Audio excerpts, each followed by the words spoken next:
Janaranjana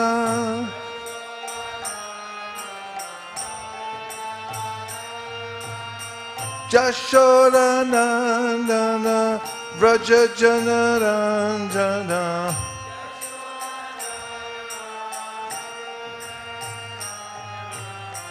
Jamuna Tira Manachari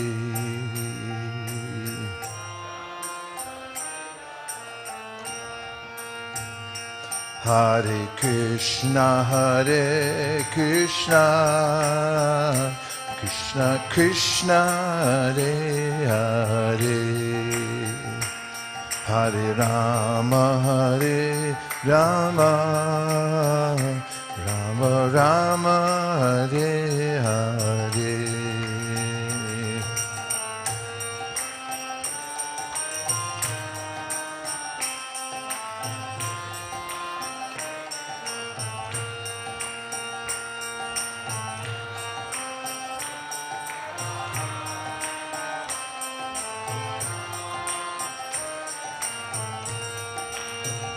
Hare Krishna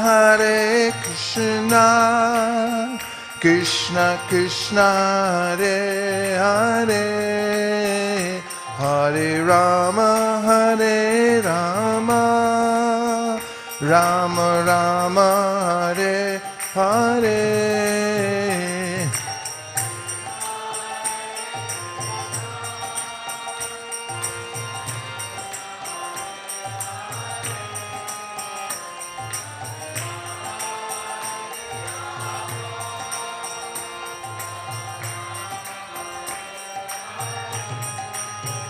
Hare Krishna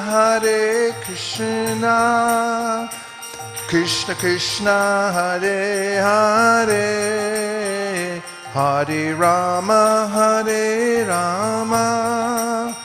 Rama Rama Hare Hare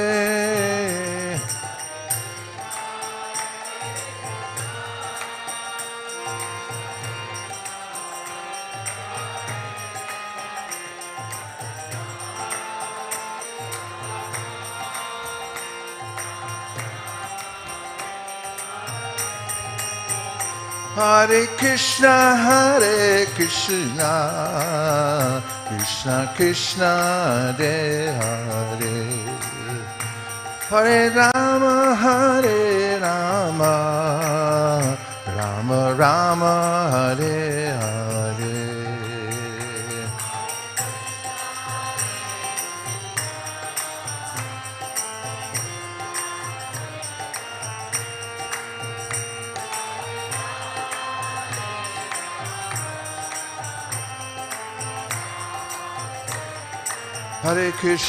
Hare Krishna Krishna Krishna Hare Hare Hare Rama Rama Rama Hare Hare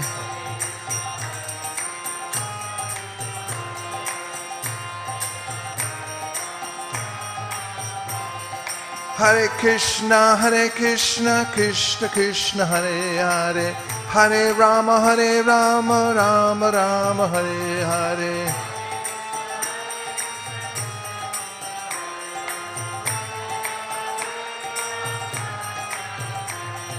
Hare Krishna Krishna Krishna Hare Hare Hare Rama Rama Rama Hare Hare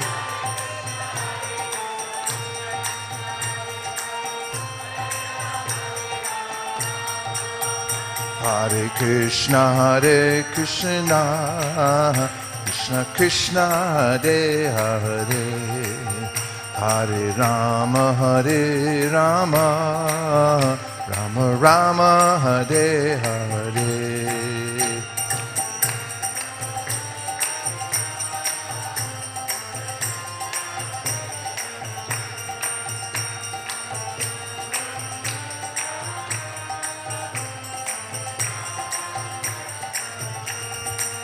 Hare Krishna Krishna Krishna Hare Hare Hare Rama Rama Rama Hare Hare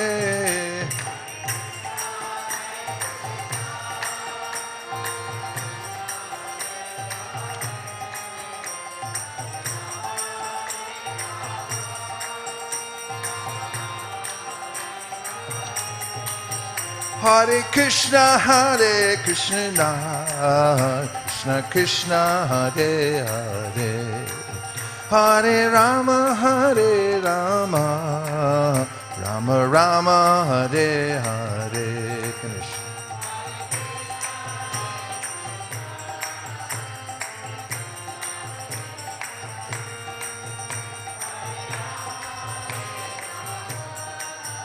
Rama Rama,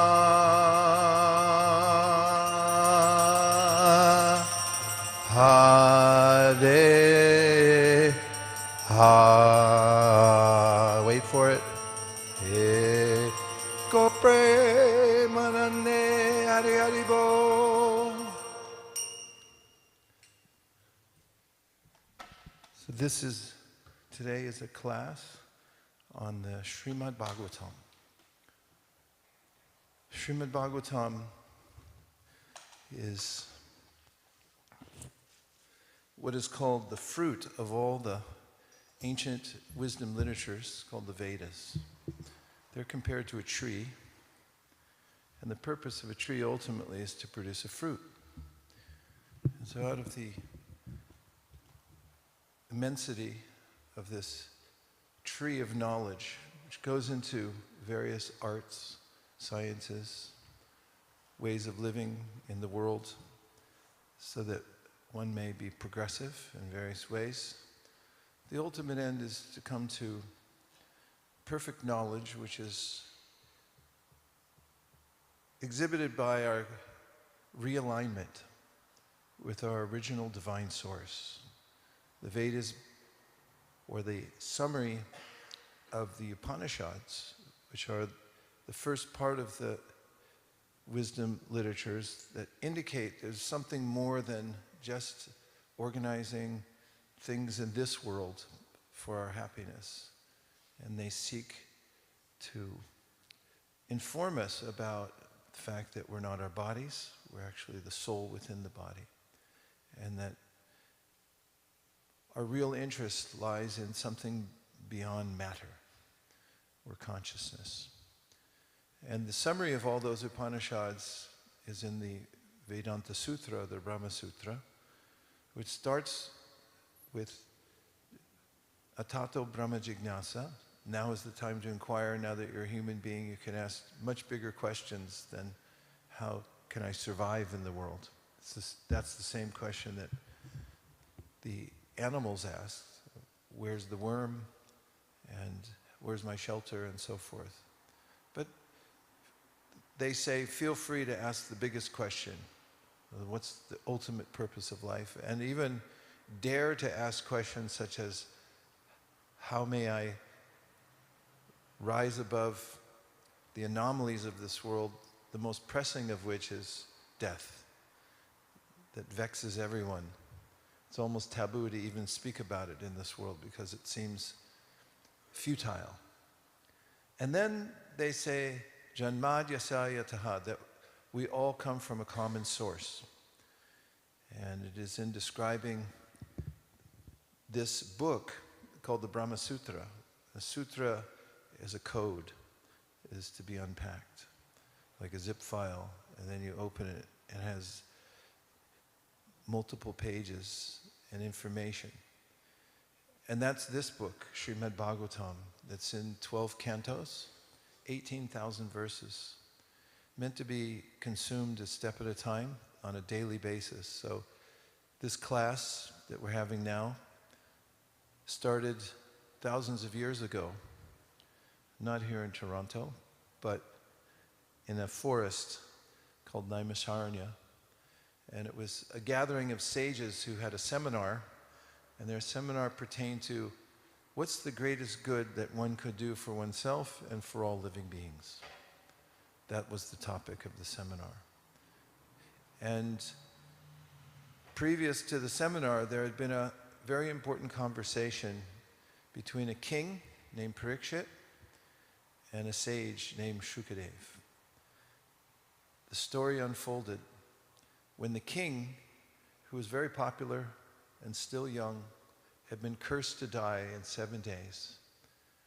He gave up his kingdom, went down to the Ganges and sat down to ascertain what he should do with the last 7 days of his life. And many people came to give advice. Like when you get a cold, everyone will tell you how to cure it. But a very special sage who happened to be wandering with the idea that he wanted to give the knowledge he had gained from his father, Srila Vyasadeva, who happens to be the author or the editor of all these books of wisdom.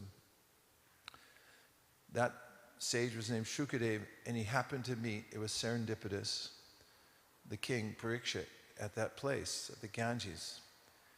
And when he arrived, did Shukadeva, the sage, who was a 16-year-old boy at the time, all the venerable sages, some of them were hundreds of years old, they stood up in respect and they offered a seat of esteem to Shukadeva to become the speaker. And Shukadeva spoke to Parikshit Maharaj for nearly 7 days without stopping. Parikshit didn't take time to eat or drink anything, nor did he sleep. And that's when the book was first recited. Sutta Goswami also heard the recitation. And being that his memory was perfect, he was then able to recount the exact same topics, the entire book, to the sages at Naimisharanya. So you'll find in this book intertwined or nested stories of Shukadeva speaking to Parikshit and Sutta, who heard it in their conversation with the sages at Naimisharanya.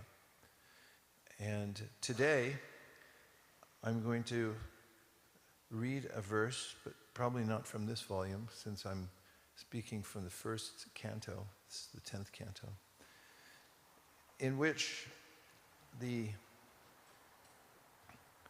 sage Sutta, who I just mentioned, is giving some very practical advice for anyone who wants to improve their life.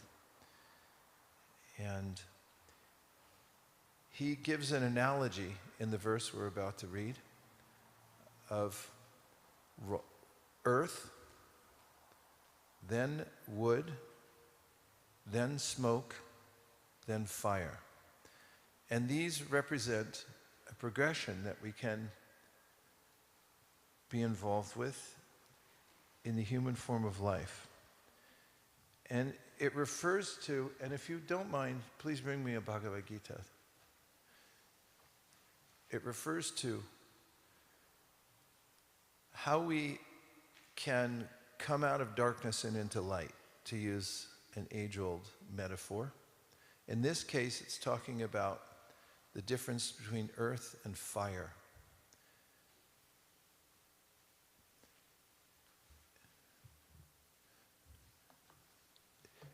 And in context, the reason that we can make progress, and when I say progress in the context of the Bhagavad Gita and Srimad Bhagavatam, it means to improve our consciousness.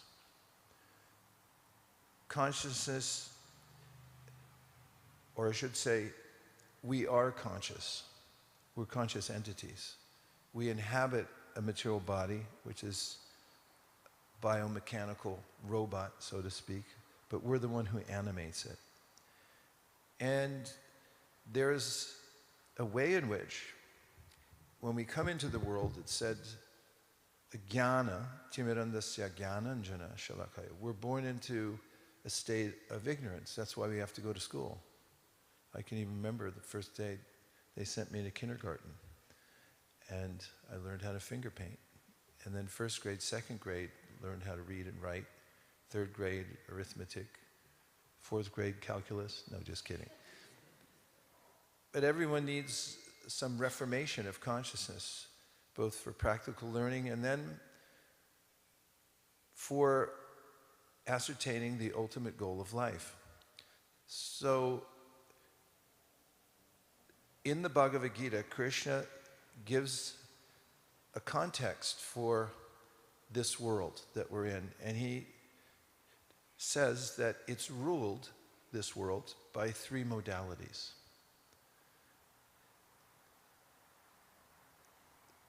Beginning with the bottom of the hierarchy of modalities, which is called tamas, or darkness. In tamas, we're helpless. If you've ever felt helpless, for instance, if you have some addiction and you can't give it up, or you feel so depressed that you can't do anything, this is the modality of tamas. Above tamas comes rajas.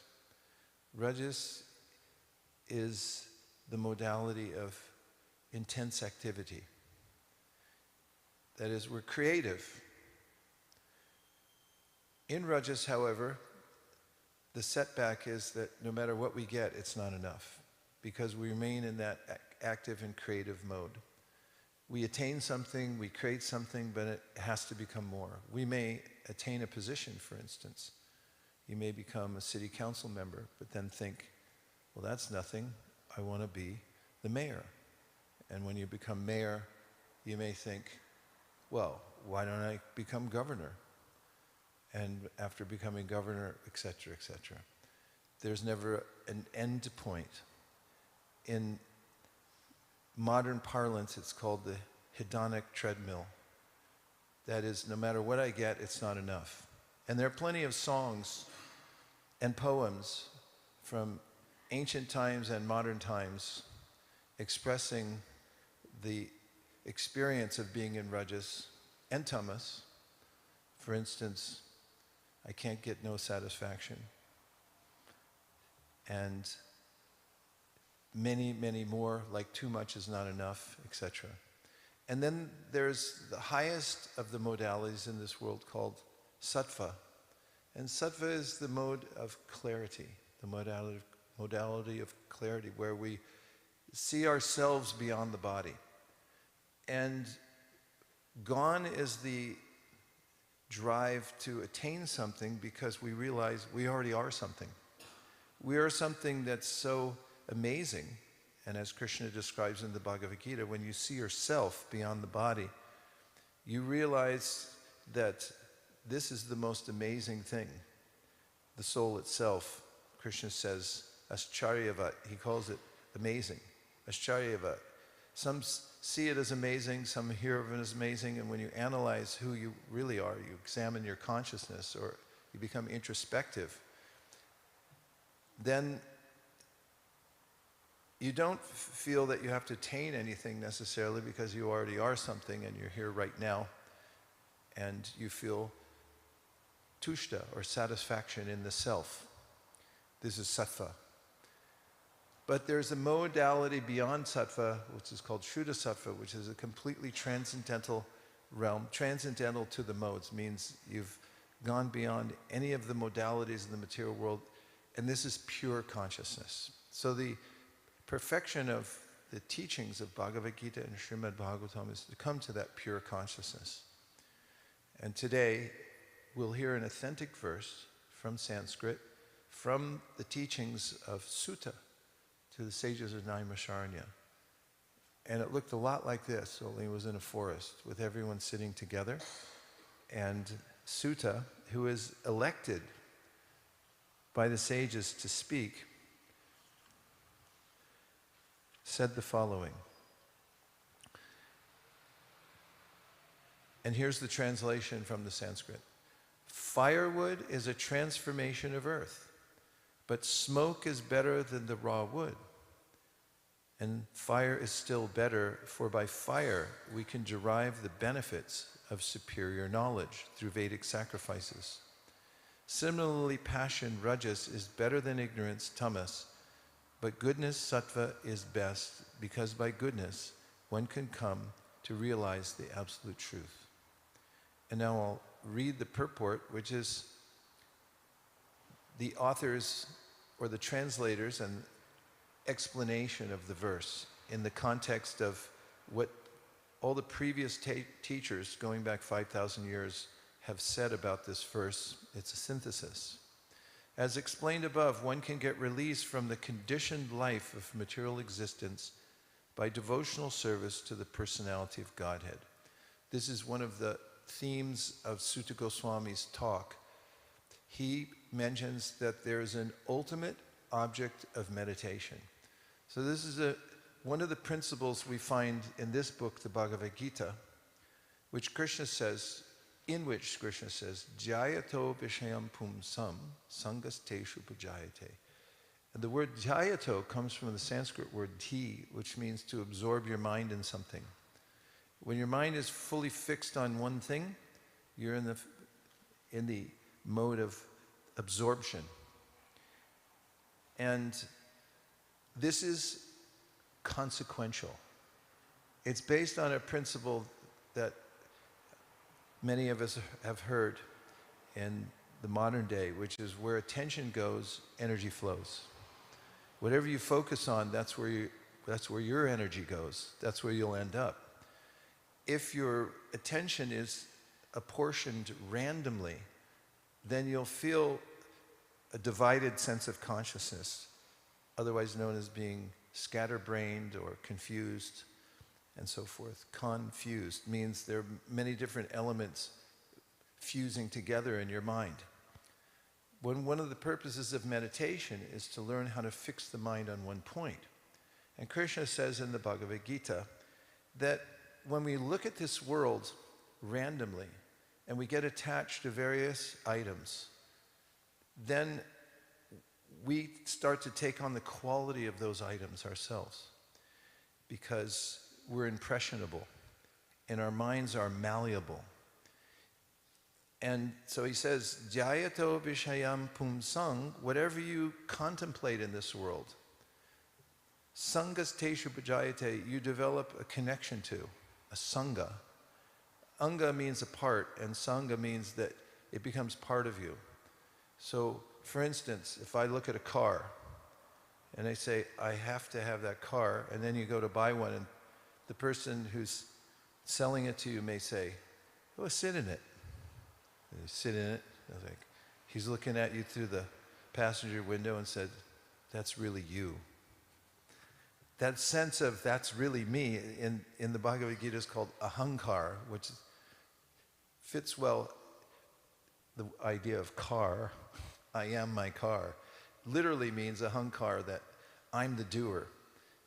But there's a way in which we identify with various things in the world and they become me. So if somebody bumps my new car, then I say, what? You hit me. And so this is the idea of sangha. Now this car is me, and I dare say, although there's not that much traffic out in Toronto right now, but somebody's getting hit somewhere in their car right now. And we don't care, because it's not our car. But if we parked outside and we hear a sound of screeching and it sounds like our car, our heart will palpitate, we'll start to feel perspiration coming, and when we run to the window and look out, we say it's not our car, it's Anshu's car, then suddenly we feel better. A car is a car, it's metal, wood, and glass, and so forth. But when we've invested our consciousness in it, it becomes part of me. And so we take on the world. We absorb ourselves in the world, Krishna says, by meditating on it. I look at it, I contemplate it, I think, oh, that could be really, that's me, that's mine. And there's a gulf of difference between I and mine.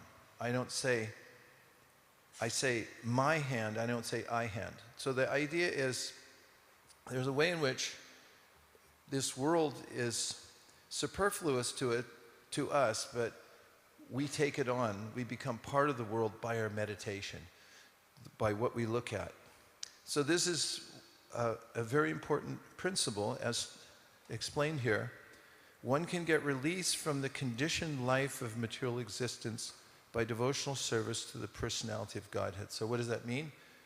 We're all doing something. No one can stop doing something. Even when you go to sleep, you'll dream and you're active. You may even go to work in your dream. And who knows if you get paid or not, but you still are active in your dream state. When you wake up, you act again. The highest form of action that one can take in this world is service to the Supreme. That's the verdict of the Srimad Bhagavatam. So we're serving here, there, we're acting here and there, but if we can ascertain the ultimate object of meditation, which the Vedas and the Srimad Bhagavatam confirm, is that from which everything else has emanated. This is called the Supreme. And the sages have also confirmed that that source is personal. As we're all persons, we come from a source, so it has to be at least personal, because its emanation can't be more than it is. So this is their conclusion. And to serve that original source is the highest form of activity. So that's the first concept that comes here. And it's applicable. It's something that's practicable by us.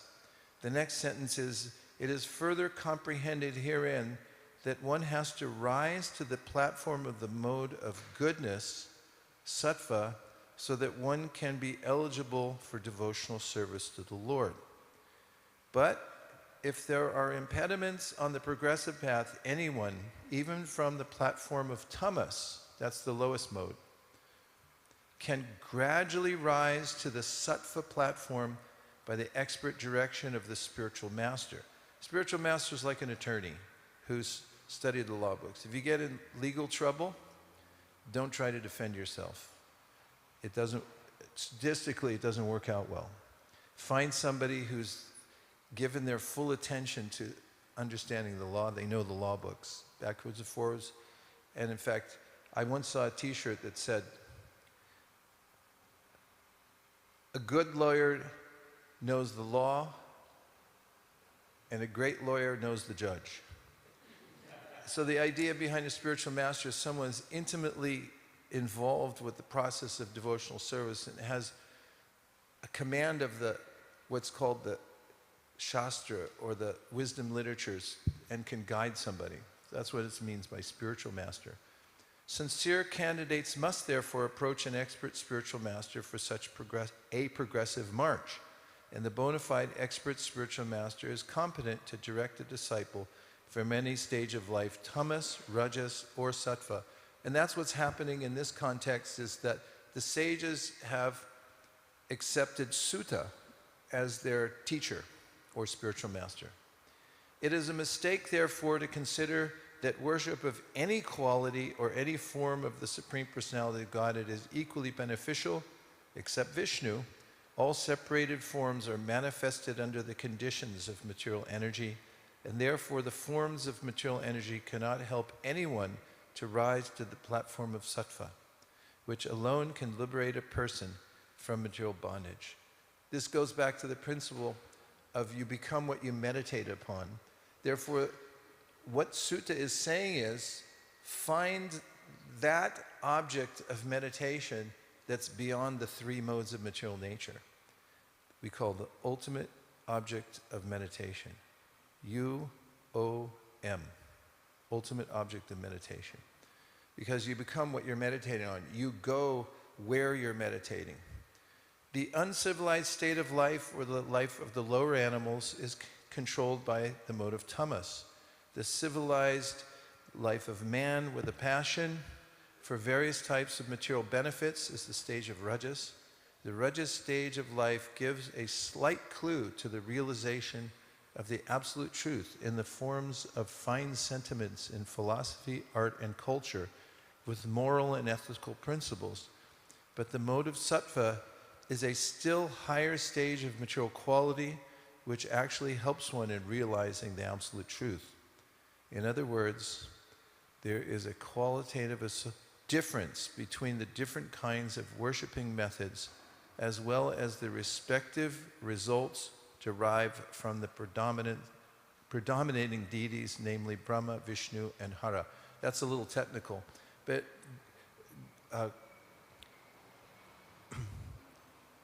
the word worship, it can be a trigger word, worship, but let's see where it comes from etymologically. Originally, It comes from the word worth.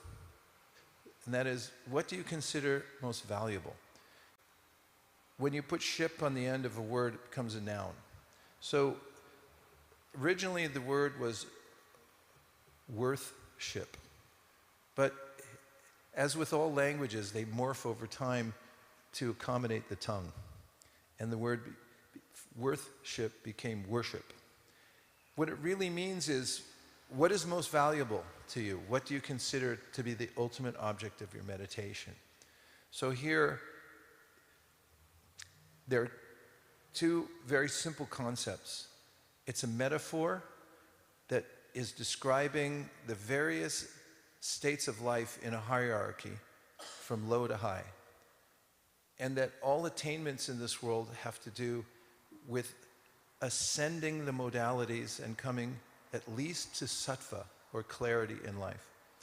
And it's compared to, Sutta compares it to the earth. From where earth comes raw wood, and then when you try to start raw wood on fire, you get smoke.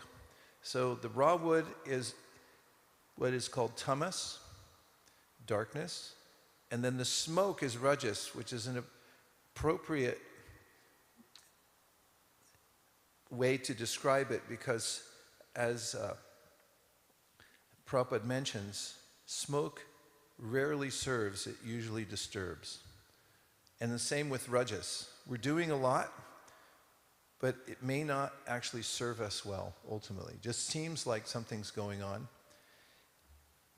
And sattva is like when the fire breaks out. Now, fire is highly useful because you can use it, as it mentions here, for Vedic sacrifices or for many other things. But fire represents clarity, when your consciousness comes alive to the possibilities of life. And so Sutta is saying in this section that there is a way to gradually elevate oneself from the lowest to the highest modality in the material world, and then to transcend that to come to pure consciousness, which is the ultimate goal of life. And that pure consciousness has to do with our original connection, or it's said an eternal connection we have with our source, who's called Abhigna and Swarat, fully conscious and fully independent, and we're parts of that.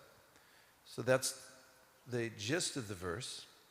And now let's see if there's any reflections, which means anything you heard that piqued your interest and you'd like to reflect back, a concept, an idea, a word, or if you have a question that you think will expand the conversation.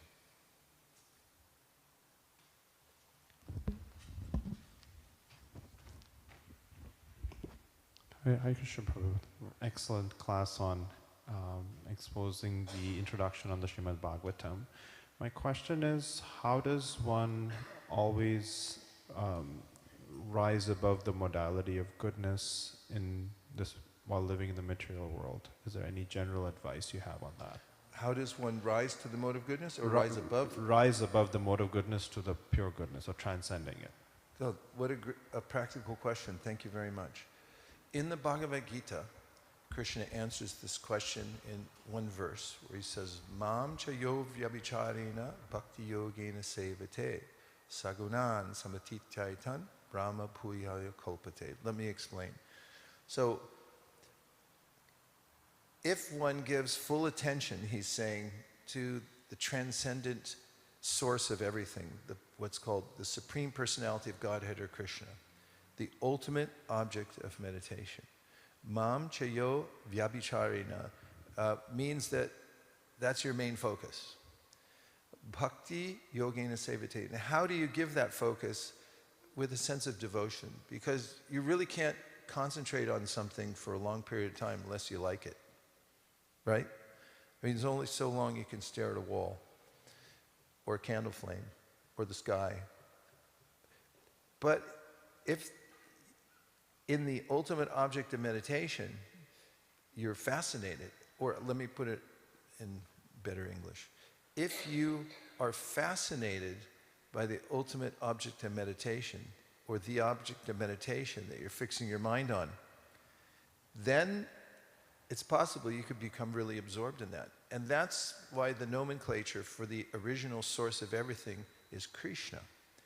Krishna, well, let me start with another word. Who's heard the word charisma? I should have said, who hasn't? Say charisma 4 times. Sounds like people chanting Hare Krishna. Krishna, Krishna, Hare Hare. It has the same meaning. Charisma means somebody who has such attractive features that people can't avoid gravitating towards them. And that's what Krishna means also, from Sanskrit. Krishna means the all-attractive, the attractor, that which pulls us in. So the verse says, Mam chayo vyabhicharena. So Krishna is speaking in the Bhagavad Gita, and he says, when you bring your attention to me, Mam chayo vyabhicharena, and you become absorbed in me out of a sense of devotion, you're doing devotional service. Mam chayo vyabhicharena bhakti yogena sevate. You're doing service, that's what sevate means, in a sense of bhakti, or out of like worship, because you think this is the most valuable. Mam chayo vyabhicharena bhakti yogena sevate sagunan samatitaitan. Atitya means to rise above something. So, and gunan means these modalities that I'm speaking about. Gunan also means ropes, because the modalities tie us up. So he says, here's the way to rise above all 3 of the modalities. That includes tamas, rajas, sattva. You can rise above all 3 of them. Brahma bhuya yakalpate. You can come to the stage of pure consciousness. How do you do it? By devotional service. There's various ways of performing devotional service, but the first and most effective way, says an ancient wisdom literature called the Padma Purana, which is written thousands of years ago, just like the Srimad Bhagavatam, says that it all begins with the tongue. And this is practical because, well, you could consider a boat, and the rudder is extremely important in a boat. I know that from personal experience. My father built a sailboat and taught my brother and me how to sail it. And I remember one time asking, like, what's this for? There's a rudder. And he goes, well, why don't you take it out and find out? We were topsy-turvy without the rudder. So the Padma Purana says, all yoga begins with the tongue. It's very practical. Because even if you look at your tongue in the mirror, it looks like a rudder. It says, Atashi Krishna namani nabhaved grayam indriye sevam mukhihi jivado swayameva spratya. There's that word again, seva, which means service. So he says, if you begin yoga with the chikwa, which means the tongue, adao means begin it there, then very easily you can rise above the modes and see Krishna directly. So the primary means for serving and the beginning point is to use your tongue. So how might you use your tongue in service? Or we say the yoga of the tongue. You can imagine maybe your tongue trying to do downward dog or something like that. Not exactly. It says the tongue has 2 functions. One is to say something, and the other is to taste something. So these are included in the process of bhakti yoga. I'll start with saying something. When we use the tongue to repeat the divine mantra, the divine mantra connects us to our original source, Krishna, and that's why devotional service is identified so much with this chanting which goes Hare Krishna, Krishna Krishna, Hare Hare, Hare Rama, Rama Rama. That's a form of devotional service. This is a chant. And the second is coming up in just a few minutes. We'll serve breakfast to everyone, but it's not an ordinary breakfast. All the food in the temple is cooked with love and devotion and first offered to Krishna, and then it becomes what's called prasadam. Prasadam means the favor of God. So then when you taste it, you feel a kind of upliftment spiritually from the tasting of prasad. So that doesn't sound like too bad of a lifestyle. In fact, when I was a kid, I was about 14 years old, and I wanted to find spiritual life, so I read a lot of books that I could find. That's pre-internet and way pre-ChatGPT. So I could, whatever I could find in the library near me. And I took to an eclectic, austere lifestyle, including a lot of fasting.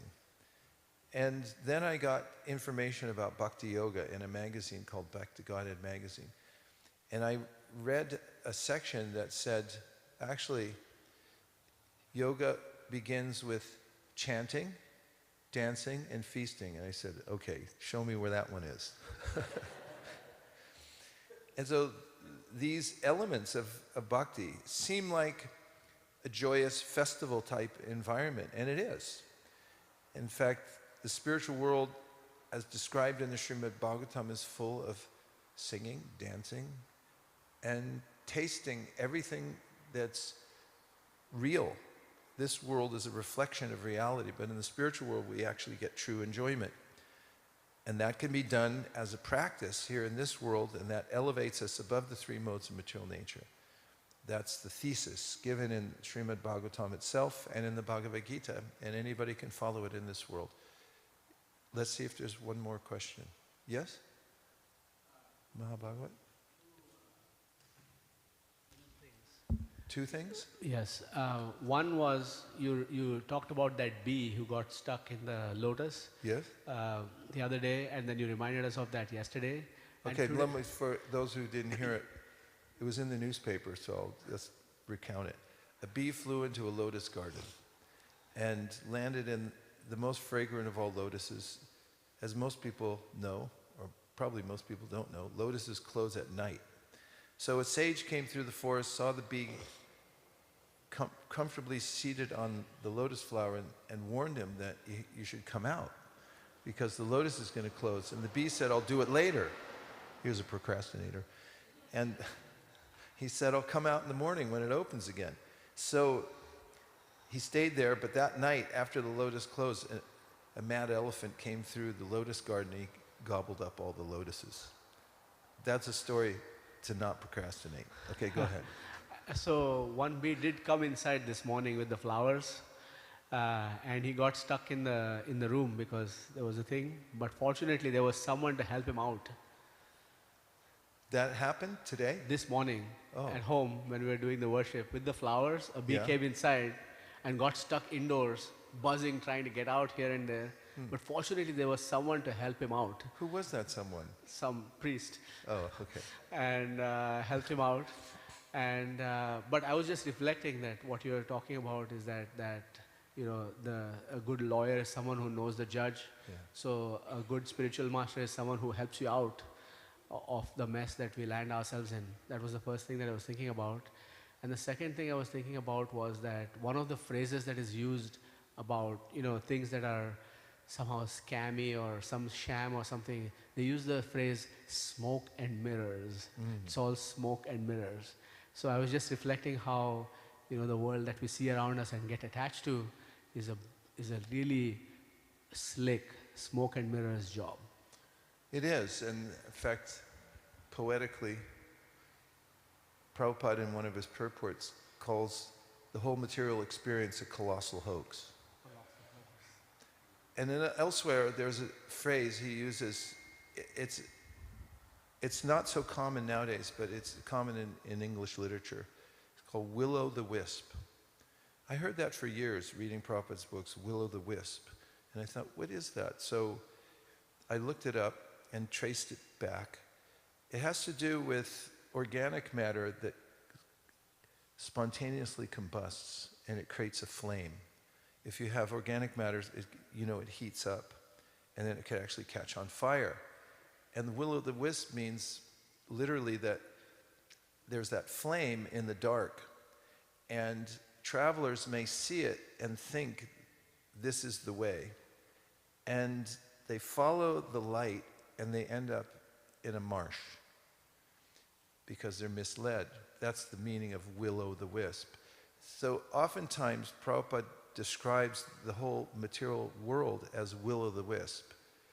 that you're chasing something that looks bright, but when you get there, you find yourself in a quagmire, and it's hard to get out. Both your points are well taken, Ma Bhagavat. Thank you very much. Brilliant. We have time for one more. If anybody wants to ask a question or make a comment. Hare Krishna Maharaj, thank you for the wonderful class. You mentioned that when somebody is in tamas, you cannot make a decision and come out of it. Is that?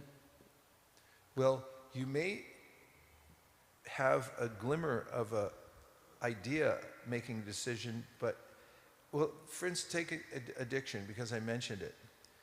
Someone may have the intelligence to think this is really a bad idea, but then they can't do anything about it. Practically, that's what addiction means. That you may even be aware, this is really bad for me, could even kill me, but you still do it anyway. That's the indication of tamas, or darkness. So, yeah, go ahead, continue your question. So for example, a devotee, a practitioner, whether it be Madhyamadhikari or Kanishtadhikari, right? So what should that devotee do at that time if he's stuck at that moment, could not make a decision in the material life outside of the devotional service? What should you do if you're stuck in tamas? Yes, a devotee. A devotee, Yeah. stuck in tamas, what should you do? Yeah. Well, it's a really practical question, and it definitely pertains to the class today. Well, when you get stuck in the mud, you call AAA, right? Oh, you don't have AAA here, do you? That's the American Automobile Association. Oh, CAA. So CAA. I mean, that's how you spell Canada. C-A-D-A. C-A-N-A-D-A. CAA. You call CAA. So if you're stuck in the mud in your devotional service, call Bhakti Marg Swami. Or if, so much is dependent on our association. This is one of the other themes of the Srimad Bhagavad Gita, where Krishna says we're a product of our association. And so the science of association, if one understands it, one could then call for help and ask somebody who's already out of the mud to help one to hook up some kind of apparatus and get you pulled out. And I've seen that when I am proactive about it, because I'm practically always stuck in the mud. So I have a speed dial. That's an old term. And I had certain people that I call on and say, hey, look, I'm stuck in the mud. You want to help me get out? And then they pull me out. So it's helpful to have association. That's why we have associations in human society, so we can stay focused on the topic. There's a Rotary Club. You have that in Canada, right? So why do you go to the Rotary Club? Well, like-minded people, progressive. Why do you have, I don't know, what other kind of associations? What? The Freemasons. Name three more. Stock exchange. Scavenging? For scavengers? Scouting, yeah, for scouting. You go into the scouts, or even in the military, you join the military, and there's a concerted effort there for reformation. There's boot camp to get you out of the lower modes, and then there's refinement that goes on. Universities, that's a kind of, the whole idea was to let's get all the best knowledge in one place and then invite people who are interested in a progressive life. It wasn't so vocational back then, it was more classical education. The idea was you'll be elevated by associating with others and consuming the knowledge. So Prabhupada once said there's two things necessary to make progress. One is knowledge and the other is practice. So if you have access to the knowledge and you also have something practical you can do, and you do it in association with others, it's easy to get, easier to get out of the mud. So thank you very much for participating in the Srimad Bhagavatam class, a tradition that goes back 5,000 years at least, which means just sit here, some wisdom, discuss it, and then throughout the day you can contemplate it. So it's a good way to start the day. And if you read one verse of Srimad Bhagavatam a day, you'll finish in 50 years. So you can calculate that according to the actuary charts, how much longer you have to live. And you might want to do 2 verses a day, I don't know. If you smoke, maybe do 5 verses a day, something like that. I also like to acknowledge His Holiness Bhakti Marg Swami, who is one of my most important mentors in life. I just notice when I come into his environment that devotional service becomes fun. He makes life fun, he makes devotional service fun, and he's one of the tow trucks that pulls me out of the mud of this world, and he's the one who invited me here in the first place many years ago, and I'm very grateful to you. Thank you for all you're doing, and thank you to all the devotees who are here, who keep this institution warm and well lit and vital, so that anybody from anywhere in the GTA can come here and feel the effects of the upliftment of Bhakti Yoga. Om Tat Sat. That means the end. Hare Krishna.